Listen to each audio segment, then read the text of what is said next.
Larawan ng isang sanggol na may tahi sa leeg dahil sa umano'y naputulan ng ulo, kumalat sa social media.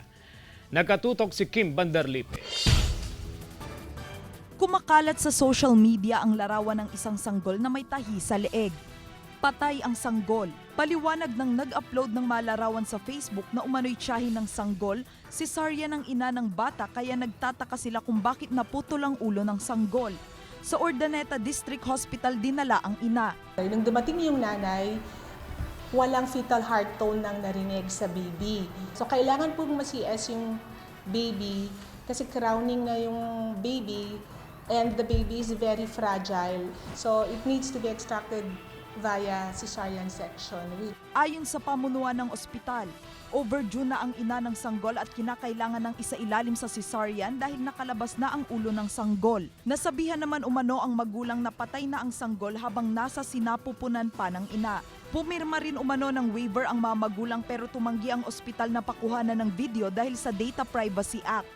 Matigas na yung mga extremities, nasa crowning na siya, and the only way to extract the baby is through cesarean section. So, dahil fragile na, pwede talaga pong mangyari yon dahil crowning na rin yung baby during the time.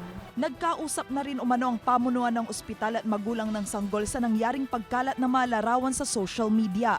Nakikiusap ang pamunuan ng ospital na iwasan ang pagpapakalat ng maling impormasyon sa publiko lalo na kung nakasisira sa reputasyon ng isang institusyon. Although it was already explained to the father at naintindihan naman po nila yung nangyari sa baby, yung social media is really beyond our control and the least we can do is to keep on educating people, most especially those na talagang related doon sa issue na yon.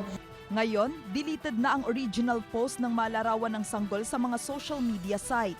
Nakausap na po namin at they're apologetic with what happened kasi it was his sister-in-law who did that and she was not around when it really happened. Sinubukan ng Balitang Amyana na kontakin ng uploader ng malarawan pero hindi siya sumasagot sa mensahe ng news team. Kasama si Ron Alister Tañedo, ako si Kim Bandarlipe, naghahatid ng Balitang Amyanan.